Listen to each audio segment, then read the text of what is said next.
할렐루야. 오늘 이 저녁 나오신 여러분을 주님 이름으로 환영하고 축복합니다. 특별히 이 시간 말씀을 통하여 주님 가운데 나아갈 때에 그 말씀이 이 시간 여러분의 삶과 나아가 여러분의 삶의 지경 가운데 풍성히 흘러 넘칠 수 있길 간절히 소망합니다. 사람은 누구나 행복하기를 원합니다. 혹시 여러분들 중에 한번 묻고 싶습니다. 저는 행복하길 원치 않습니다 라는 분은 한번 반가락을 한번 들어보시기 바랍니다. 죄송합니다. 사람은 누구나 행복하기를 원합니다. 하지만 우리는 언제나 이 고난 앞에 마주하게 됩니다. 어떠한 인생이든 고난을 경험할 수밖에 없다라는 것입니다. 어느 누구도 고난을 피해갈 수 없습니다. 어린 아이가 있습니다. 이 아이 앞에 과자 한 봉지가 있습니다. 그런데 그 봉지가 뜯겨지지 않습니다. 고난입니다. 아픕니다. 너무나 힘이 듭니다. 이것을 빨리 벗겨서 먹여야 되는데 힘들 수밖에 없습니다. 어른들은 어떨까요? 어른들의 삶들 가운데도 매 순간순간마다가 고난을 경험하게 된다는 것입니다. 내 의도대로 되지 않을 때 또는 말 그대로 고난으로 인해서 우리는 어려움을 경험할 수밖에 없습니다. 사람들은 그래서 더 점점 살기 좋은 곳으로 이사가는 것 같습니다. 더 좋은 환경을 찾아서 다른 나라로 이민을 가기까지도 합니다. 하지만 더 나은 삶을 위해서 찾아간 그곳에서도 어쩔 수 없이 고난과 어려움을 경험하게 됩니다. 좋은 환경에 살면 불행하지 않을 거라 생각하지만 이상하게도 이 환경이 좋아질수록 마음의 공허함이 더 커지는 것 같습니다. 우리가 알다시피 행복지수가 높은 나라는 그리 잘 사는 나라들이 아닙니다. 참 잘 사는 나라라고 하는 우리나라 역시 하루 중 많은 이들이 자신의 목숨을 스스로 끊고 있습니다. 우리 믿음의 사람들은 어떻습니까? 우리 믿음의 사람들 역시 마찬가지입니다. 우리가 하나님과 함께 믿음의 삶을 살아가고 있지만 우리는 삶의 순간순간마다 이 고난을 경험하게 됩니다. 그렇다면 우리는 이 고난에 대해서 어떻게 생각하고 이 고난에 대해서 어떻게 대할 수 있어야 되겠습니까?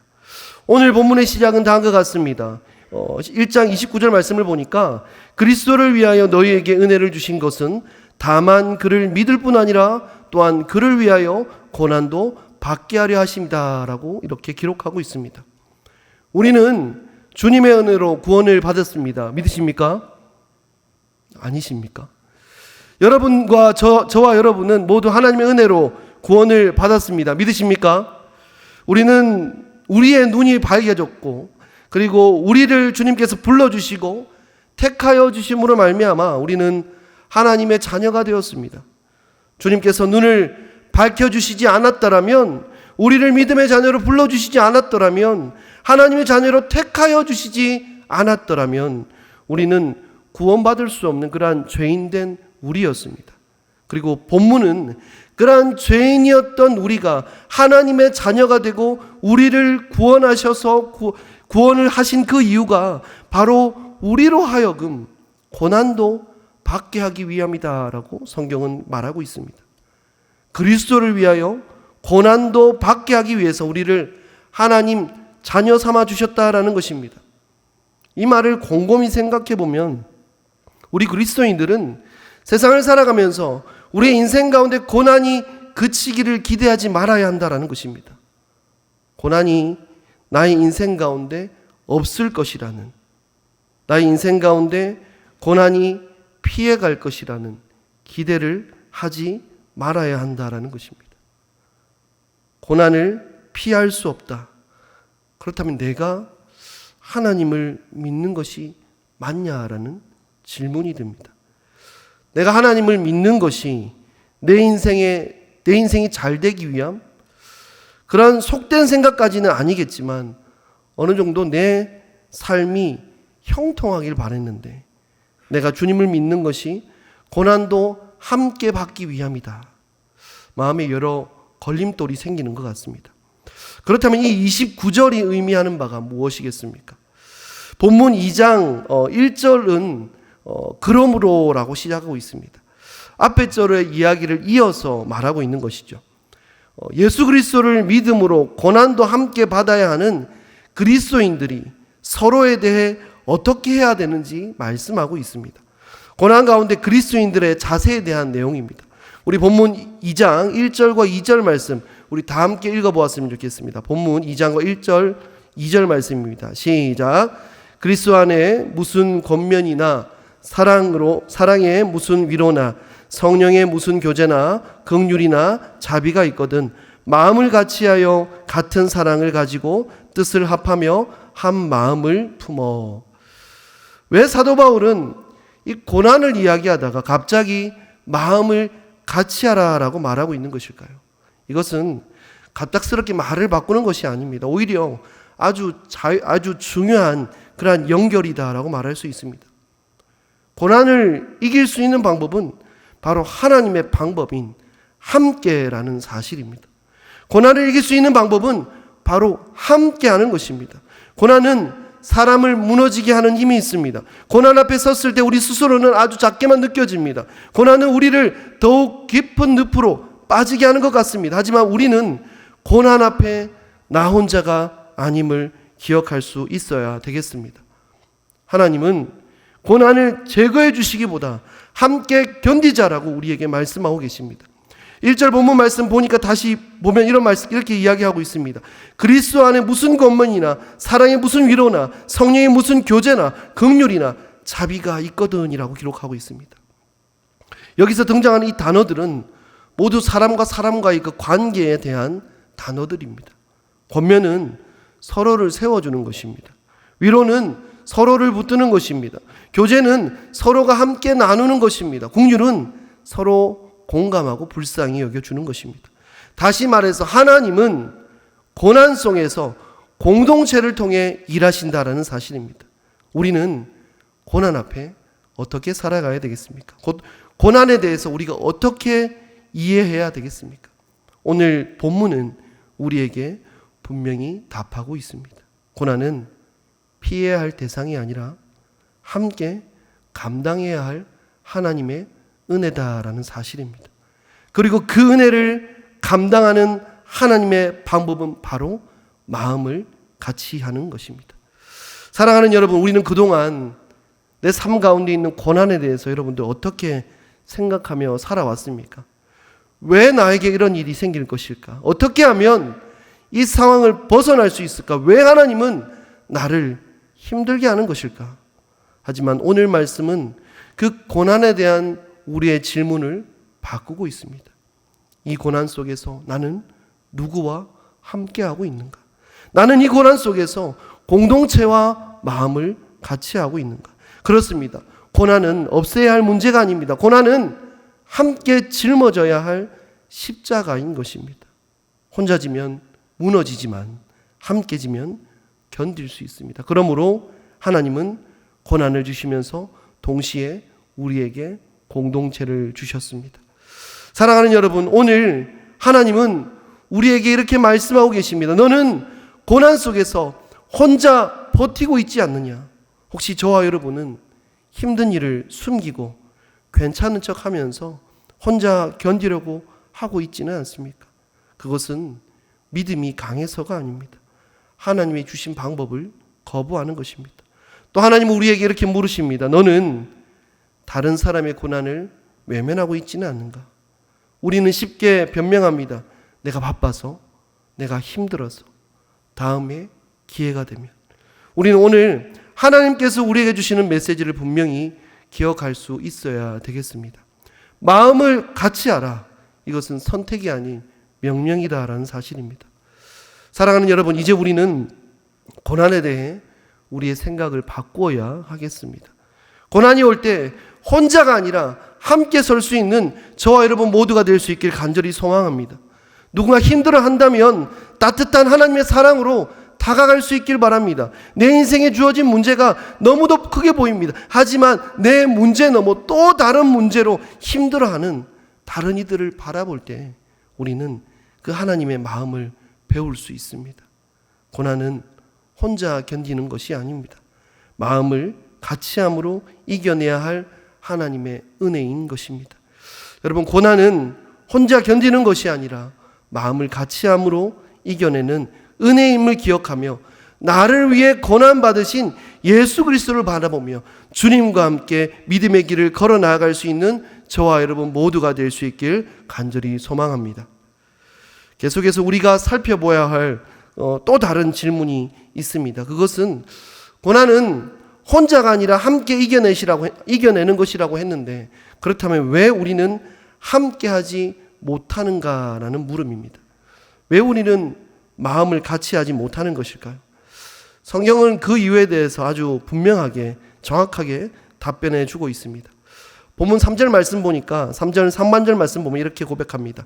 아무 일에든지 다툼이나 허영으로 하지 말고 라고 말하고 있습니다. 우리가 하나 되지 못하는 이유는 환경 때문이 아닙니다. 사람이 부족해서도 아닙니다. 우리 안에 있는 나만을 생각하는 그 자기 중심성 때문입니다. 다툼이 무엇입니까? 다툼은 단순한 의견 차이가 아니라 내가 옳다, 내가 더 높다 생각하는 것입니다. 내 생각이 맞고 내 판단이 옳고 내가 인정을 받아야 한다는 것입니다. 두 번째로 허영이 무엇입니까? 허영은 인정받고 싶은 마음입니다. 나를 알아주지 않으면 서운하고, 내가 드러나지 않으면 불편하고, 내가 중심이 되지 않으면 힘들어집니다. 이 두 가지의 마음은 대표적으로 우리가 마음을 같이 하게 하지 못하는 그러한 마음이다라고 성경은 우리에게 말해주고 있습니다. 그리고 이 하나 되지 못함, 마음을 같이 하지 못함 가운데 하나 될 수 있는 유일한 길을 또 우리에게 제시해주고 있습니다. 그것은 바로 겸손입니다. 사도 바울은 3절 후반절 말씀을 통해 다음과 같이 고백합니다. 오직 겸손한 마음으로 각각 자기보다 남을 낮게 여기고. 여기서 말하는 겸손은 단순한 태도가 아닙니다. 복음에서 나오는 삶의 방식인 것입니다. 사랑하는 여러분, 겸손은 나를 낮추는 것이 아닙니다. 다른 사람을 높이는 선택인 것입니다. 내 의견보다 관계를 선택하는 것입니다. 내 감정보다 공동체를 선택하는 것입니다. 내 권리보다 사랑을 선택하는 것입니다. 고난 속에서 더 필요한 것이 바로 이 겸손이다라는 것입니다. 여기서 중요한 것은 왜 사도 바울이 고난 다음에 겸손을 이야기하고 있느냐는 겁니다. 그 이유는 분명합니다. 고난 속에서 사람은 더 그 자신만을 생각하기 때문입니다. 힘들면 예민해지고 어려워지고 날카로워지고 고통 속에서 다른 사람을 돌아볼 여유가 사라집니다. 그러므로 고난 속에서 공동체는 쉽게 다투고 쉽게 무너진다라는 것입니다. 하지만 하나님은 그 반대를 말씀하십니다. 곧 고난 속에서 더 겸손하라는 것입니다. 고난 속에서 더 서로를 높이라는 것입니다. 사랑하는 여러분, 오늘 하나님은 우리에게 분명히 말씀하고 계십니다. 너는 지금 누구를 중심에 두고 살아가고 있냐라고 말입니다. 나입니까? 아니면 공동체입니까? 또 이렇게 묻고 있습니다. 너는 정말로 다른 사람을 나보다 낮게 여기고 있느냐라고 말입니다. 우리는 말로만 사랑을 이야기하지만 실제 삶에서 내 기준이 먼저고 내 감정이 먼저고 내 생각이 먼저일 때가 너무나 많습니다. 하지만 오늘 말씀은 우리에게 분명히 요구하고 있습니다. 자기보다 남을 낮게 여기라라고 말입니다. 이것은 단순한 감정이 아닌 결단인 것입니다. 사랑하는 여러분, 저와 여러분 모두가 우리 스스로를 생각하며 내 안에 있는 나를 내려놓고 겸손을 선택할 수 있길 간절히 소망합니다. 마음을 같이 하는 것은 겸손입니다. 그리고 겸손은 나를 내려놓고 다른 사람을 세워주는 것입니다. 예수님께서 그렇게 하셨던 것처럼 저와 여러분 역시 겸손으로 살아갈 수 있길 간절히 소망합니다. 이제 본문 4절 말씀을 저와 여러분 모두가 다 함께 읽어보았으면 좋겠습니다. 본문 4절 말씀 다 함께 읽어보겠습니다. 시작. 각각 자기 일을 돌볼 뿐더러 또한 각각 다른 사람들의 일을 돌보아 나의 기쁨을 충만하게 하라. 아멘. 이 말씀은 매우 단순하지만 우리의 삶을 완전히 바꾸기에 충분한 말씀입니다. 우리의 신앙은 너무 개인적으로 생각할 때가 많았습니다. 너무 개인적으로 개인을 향할 때가 너무나 많았습니다. 내 기도, 내 믿음, 내 문제, 그것을 위해서 신앙생활에 우리는 많은 시간을 할애하고 있습니다. 분명 중요합니다. 하지만 성경은 분명히 우리에게 이야기하고 있습니다. 다른 사람의 일을 돌보라라고 말입니다. 여기서 돌본다라는 것은 단순히 관심을 가지는 수준을 의미하지 않습니다. 의도적으로 살피고 책임을 가지고 함께 하는 것입니다. 마음을 같이 하는 것은 단순한 감정이 아닙니다. 행동으로 나타날 수 있어야 된다는 것입니다. 힘든 사람에게 다가가는 것, 말 한마디 건네는 것, 실제로 돕는 것, 우리는 종종 다른 이들을 보면 이렇게 말합니다. 내가 기도해 줄게. 나는 네가 잘 되기 바래. 물론 이러한 말도 중요합니다. 하지만 오늘 말씀은 거기서 멈추지 말라고 이야기하고 있습니다. 진짜 공동체의 진가가 언제 드러날까요? 바로 고난 속에 있을 때 그 공동체의 진가가 드러나게 됩니다. 고난 속에서 그 공동체의 진짜 모습이 드러날 수밖에 없다는 것입니다.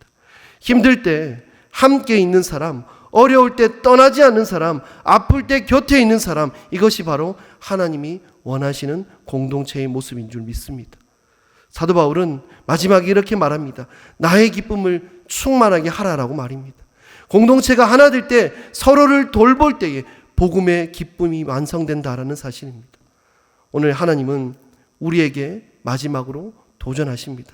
너는 지금 누구를 돌보고 있느냐라고 말입니다. 내 삶을 챙기기보다, 내 삶만 챙기기보다, 내 문제만 해결하라기보다 다른 사람의 고통에 참여할 수 있는 우리 모두가 될 수 있기를 소망합니다. 이제 말씀을 맺겠습니다. 사랑하는 여러분, 오늘 하나님께서 우리에게 주신 말씀을 우리는 다시 붙잡을 수 있어야 되겠습니다. 고난은 피해야 할 것이 아니라 하나님께서 우리에게 주신 은혜라는 사실입니다. 그리고 그 은혜를 감당하는 방법은 분명합니다. 바로 마음을 같이 하는 것입니다.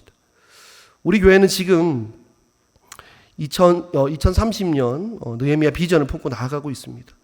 느헤미야는 무너진 성벽 앞에 섰습니다. 그리고 그는 혼자 시작하지 않았습니다. 한 마음을 품은 사람들과 함께 믿음으로 성벽을 세워갔습니다. 여러분, 오늘 우리의 상황도 그때와 다르지 않습니다.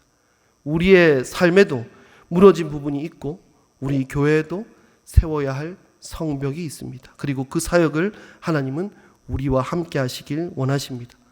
혼자가 아니라 함께 세워가라라고, 마음을 같이 하여 함께 하라라고 말하고 있습니다. 오늘 본문은 우리에게 분명히 고백합니다. 마음을 같이 하라고, 겸손한 마음으로 서로를 돌보라라고 이야기하고 있습니다. 이것이 바로 느헤미야 공동체의 모습이며 바로 우리가 세워가야 할 교회의 모습인 줄 믿습니다. 바라기는 저와 여러분 모두가 한 마음으로 마음을 같이 할 수 있길 바랍니다. 주님께서 보시기에 그러한 한 마음을 통하여 서로 돌보고 사랑하고 하나됨을 통하여 아름다운 산성의 이 믿음의 공동체를 세워나갈 수 있는 저와 여러분 모두가 될 수 있길 주님의 이름으로 간절히 축복합니다.